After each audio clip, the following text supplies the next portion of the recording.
태어나서 한 번도 밖에를 나가보지 못한 사람이 있다고 칩시다. 그리고 집도 안타깝게 지하입니다. 그러다 보니 이 사람은 하늘에 떠 있는 해와 달, 별 이런 것들에 대해서 전혀 모르는 사람입니다. 근데 그런 분한테 우리가 찾아가서 우리 성도님들께서 이 사람한테 해가 있다는 사실을 증명한다고 한번 상상해 보십시오. 하늘도 있고 해도 있고 해라는 것은 이런 것이다 이렇게 설명을 한다고 한번 가정을 해 보십시오. 사실 가장 한 번 해결할 수 있는 방법은 그 사람을 데리고 나가서 해를 보여주면 끝인데요. 그 방법은 제외하도록 하겠습니다.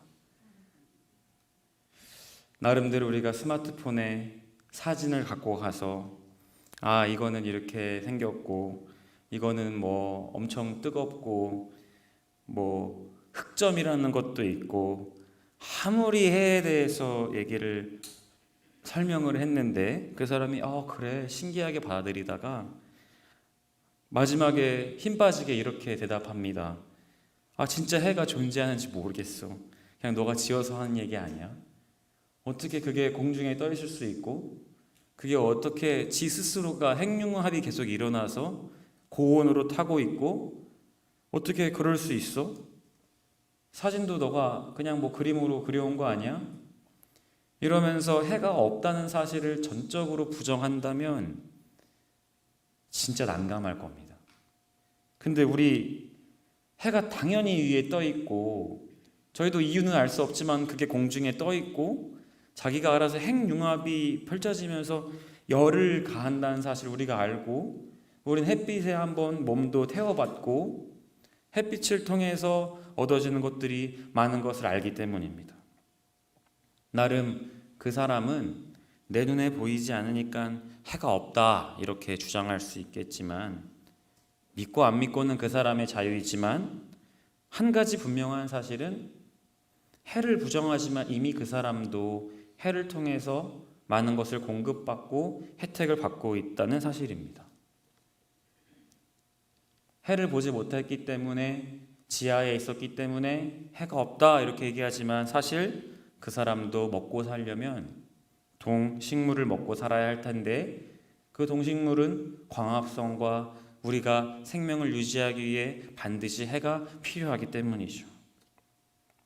또 하늘에서 내려쬐는 그 태양 빛을 통해서 발전소도 만들고 전기도 쓰고 어쩌면 그 사람의 집에 들어오는 전기, 온수 이 모든 것들도 해를 통해서 공급되는 것일지도 모르겠습니다. 그냥 지어서 한 얘기지만 그런데도 불구하고 해가 없다고 주장하는 사람은 분명히 어리석은 사람일 것입니다. 악인에게도 의인에게도 동일하게 해는 비춰집니다. 누구는 돈을 더 많이 번다고 해서 해를 많이 볼 수 있는 것도 아니고 누구는 가진 것이 없다고 해서 해를 볼 수 없는 것도 아니고 인간은 태양 아래서 모두 공평하게 해를 바라볼 수 있습니다. 이 태양의 비유처럼 하나님의 은혜, 하나님의 자비는 모든 사람에게 주어집니다. 다만 어리석은 사람은 이것이 하나님의 은혜인지 자비인지 모르고 삽니다. 그러면서 해가 없다고 주장하는 사람들과 비슷하게 말합니다.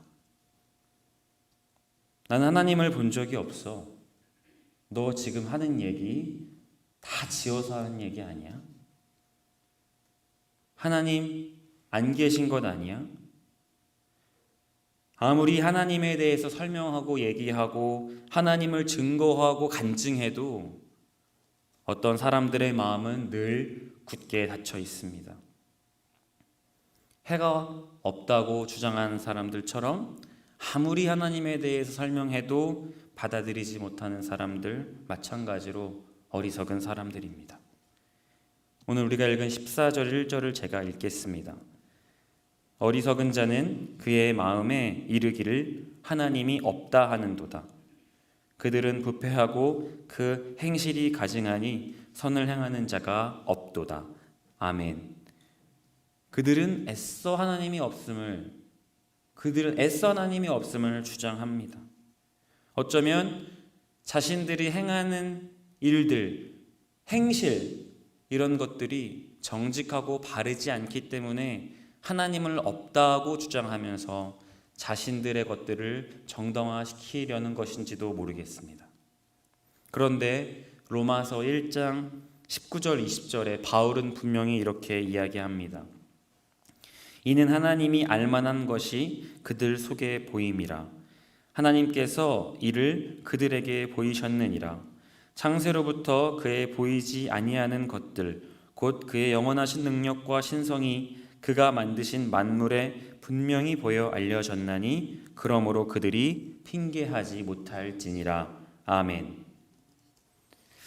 인간은 자기 존재에 대해서 진지하게 생각하기만 해도 자기의 존재의 근원이 어디서부터 왔는지 자연히 궁금증을 가지게 되는 존재들입니다.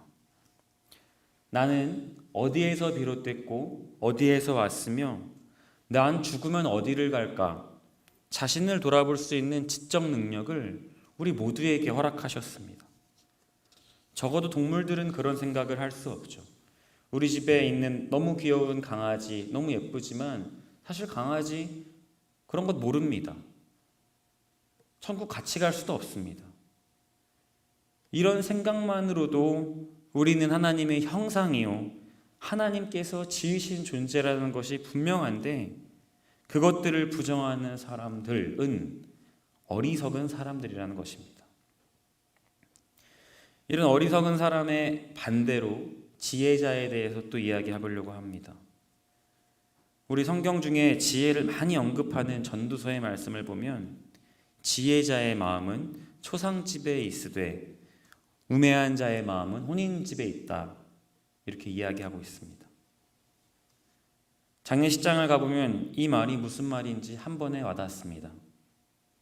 혼인집에서 신랑 신부를 축하해주고 그간 오랫동안 못 만났던 친구들과 얘기하면서 방긋방긋 웃으면서 즐거운 시간을 보내는 것과 완전히 상반되게 장례식장을 가면 숙연하고 삶과 죽음에 대해서 고민하고 우리 인생은 분명한 한계를 가지고 있는 연약한 피조물이라는 생각을 하면서 앞으로의 내 삶과 앞으로의 남은 내 여정을 어떻게 준비해야 되는지 누가 시키지 않아도 다들 그런 묵상을 합니다.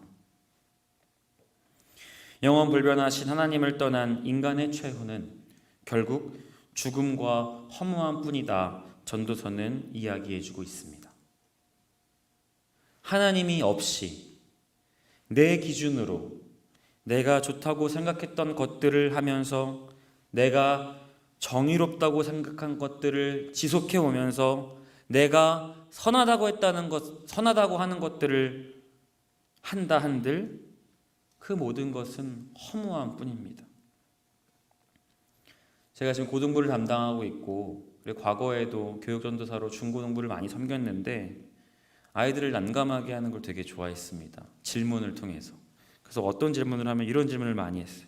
이제 고등학생이니까 누구야 너 이제 고등학교 졸업하면 뭐 하고 싶어? 이렇게 물어보면 대답을 합니다. 저 어디 대학교 가고 싶어요. 그럼 제가 계속 묻습니다. 그러면 대학 졸업하면 뭐 할 건데? 그러면은 어디 같은 데 한번 취업해보고 싶습니다. 그럼 제가 계속 그냥 망설이지 않고 더 난감하게 합니다. 그럼 취업해서 뭐 할 건데? 아직 안 해봐서 모르는데 자꾸 왜 물어보세요? 한번 생각해보자고. 그럼 취업해서 뭐 할 건데? 물어보면 그러면 적당히 연봉 이만큼 받고 결혼을 하겠죠? 이렇게 얘기합니다. 그러면은 그래, 결혼해서 뭐 할 건데? 그럼 짜증을 내요. 근데도 계속 물어봅니다. 그러면은 뭐 아이가 생기겠죠. 그러면 그렇지. 그럼 아이 생기면 또 뭐 할 건데? 계속 묻습니다. 결국 저한테 이제 질려버리는 거죠. 난감하게 이런 질문을 하는데 제가 얘기했던 아이들 중에 열의 9은 다 똑같았습니다. 그냥 적당히 공부를 잘해서 어떤 나름 자기가 생각하는 대학 이 정도는 들어가고 또 이 정도는 또 취업을 해서 또 기왕이면 뭐 결혼할 때 좋은 남자, 좋은 여자, 예쁜 남자, 예쁜 여자, 잘생긴 남자 만나고 싶고 다 똑같은 이야기들로 거의 그 얘기는 마무리가 됐습니다. 전 이런 질문을 하면서 물론 특이 케이스로 몇 명 애들 중에는 뭐 선교사가 되겠다 이런 애들이 있는데 애초에 그 친구들은 말을 하진 않았습니다. 아니 알아서 하겠구나. 대한민국에 살면서 중고등학교를 거치면서 자라왔던 아이들에게는 나름대로 가치와 기준에 부합하게 사는 것이 어떤 틀이 정해져 있고 그게 바른 삶일 수도 있겠다 이런 저희가 깔려 있다는 것을 제가 발견했습니다. 그런데 그렇게 사는 것이 바른 기준이라 생각할 수 있고 성실하게 공부 열심히 해서 잘 되는 것 좋을 수 있지만요. 사실 엄밀히 말해서 우리 인간이 세워놓은 기준이라는 생각이 듭니다. 그러나 절대의 기준은 오직 하나님이라는 사실을 우리 성도님들 기억하시기를 바랍니다. 단순합니다. 악을 정의할 때, 선을 정의할 때 그냥 하나님을 벗어나면 악이고 하나님 안에 거하면 선인 것입니다. 그런데 그런 가치나 기준들이 많이 모호해져 있습니다. 코로나19로 개학이 미뤄졌는데 벌써 이번 주가 시험 기간이라고 합니다. 그래서 우리 아이들이 많이 물론 코로나도 있고 그래서 많이 빠지기도 했고 좀 안타까운 마음들이 있었습니다. 교육자로서 꼭 이런 얘기를 하고 싶었습니다. 우리 아이가 시험 기간이니까 당연히 이번 주는 교회를 못 나가고 공부라도 한 자 더 하는 것이 맞다고 이야기한다면 그 아이는 인생에서 예배보다 소중한 것은 나의 시험이고 중간고사고 기말고사고 대학 입시다 이렇게 생각할 것 같다는 생각이 듭니다. 그리고 인생의 중요한 순간에서 하나님을 예배하는 것보다 어쩌면 더 중요한 것이 있겠다라는 생각을 자연스럽게 아이들에게 심어준다. 굉장히 무서운 말씀이죠. 속상하게도 어떤 국가고시는 주일에만 본답니다. 참 이런 것들이 불편하게 만듭니다. 크리스찬으로서 정치를 하시는 분들이 좀 이런 것들을 좀 개정하고 법을 조금 변경했으면 좋겠다 이런 마음들이 듭니다. 그런데도 나름 신앙을 지키려는 아이들을 통해서 제가 은혜를 받았던 적도 있었습니다. 한 아이는 제가 주일 예배는 잘 드렸으면 좋겠다. 우리한테 중요한 건 하나님을 만나는 시간이다 라고 얘기를 하자 집 근처에서 시험을 보면은 원래 주일에 볼 수 있는데 전도사님 말씀을 듣고 주일 성수를 하고 싶어서 제가 토요일 날에는 꼭 의정부에서만 시험이 있는데 의정부에서 시험을 보고 왔습니다. 이런 친구들도 있었고요. 전도사님 예배를 드려야 하는데 국가고시가 반드시 고등부 예배 시간과 겹쳐서 오늘은 일부 예배를 드리고 또 주일 찬양 예배를 드리겠습니다 하면서 죄송하다 이렇게 연락하는 친구들도 있었습니다. 이 얼마나 멋진 신앙의 자녀들입니까? 예배를 찾고 인간의 기준이 아니라 하나님을 기준으로 둔 우리 아이들 당연히 우리 하나님께서 지켜보아해 주시지 않겠습니까? 우리 2절 말씀을 함께 읽겠습니다. 2절 말씀입니다. 시작. 여호와께서 하늘에서 인생을 굽어 살피사 지각이 있어 하나님을 찾는 자가 있는가 보려 하신즉. 아멘. 그 무엇보다 지혜롭고 선한 사람은 방금 우리가 읽은 말씀처럼 하나님을 찾는 사람들입니다. 하나님은 하나님을 찾는 사람들에게 관심이 많으십니다. 그리고 그 사람들을 주목하여 주십니다. 어디 나를 찾는 자가 있는가 하면서 우리를 둘러보신다고 이야기하고 있습니다. 모든 사람에게 공평하게 해는 비추어지는데 모든 사람에게 하나님의 은혜는 자비는 비추어지는데 그 중에서 그것을 반응하는 사람을 하나님을 찾으신다는 말씀입니다. 이 해가 비치는 이 은혜가 하나님으로 시작됐구나 하면서 하나님을 찾는 자들에게 반응하는 자들을 하나님께서 원하고 계시다는 사실입니다. 사자성어 중에 줄탁동시라는 말이 있습니다. 불을 줄, 쫄탁, 동시, 떼시. 그래서 닭 알이 막 이제 알이 깨려고 나오는 그 순간에 그 불을 줄이란 말이 소리라는 것을 뜻합니다. 부르는 소리, 알이 막 깨지려고 하는 소리에 탁자는 쫄탁입니다. 병아리가 태어날 때, 알에서 깨어날 때 병아리가 알을 콕 하고 찢고 어미닭이 같이 콕 하고 찍는 동시를 줄탁동시라는 표현을 씁니다. 그 찰나의 순간 생명은 태어납니다. 그 알은 깨진다는 이야기입니다. 우리 그 찰나의 순간을 매일매일 경험하기를 바랍니다. 내가 하나님께 반응하고 하나님께서 우리에게 은혜를 이루어주시는 그 줄탁동시의 시간, 그때를 하나님이 원하고 계신다는 사실입니다. 그 찰나의 순간을 매일매일 경험하고 이 새벽 시간마다 하나님을 만나고 찾는 우리 성도님들 되시기를 축복합니다.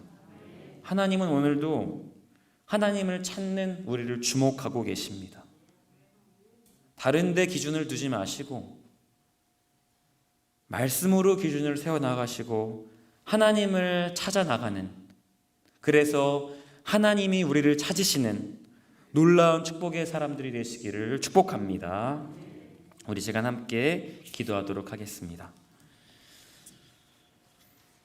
하나님 아버지 감사합니다. 하나님, 우리의 기준과 우리의 생각을 오직 하나님께만 두는 귀한 성도님들 되게 하여 주시옵소서. 세상이 세워놓은 기준과 가치에 부합하기 위해 열심히 살아가는 것 아니고 하나님만을 보며 나아가는 우리 성도님들 되게 하여 주시옵소서. 하나님은 하나님을 찾는 사람들에게 관심이 많으십니다. 하나님, 오늘 새벽에 주님을 부르짖으며 나아갈 때 그 하나님 만나고 경험하는 귀한 하루 되게 하여 주시옵소서. 감사드렸고 예수님 이름으로 기도합니다. 아멘.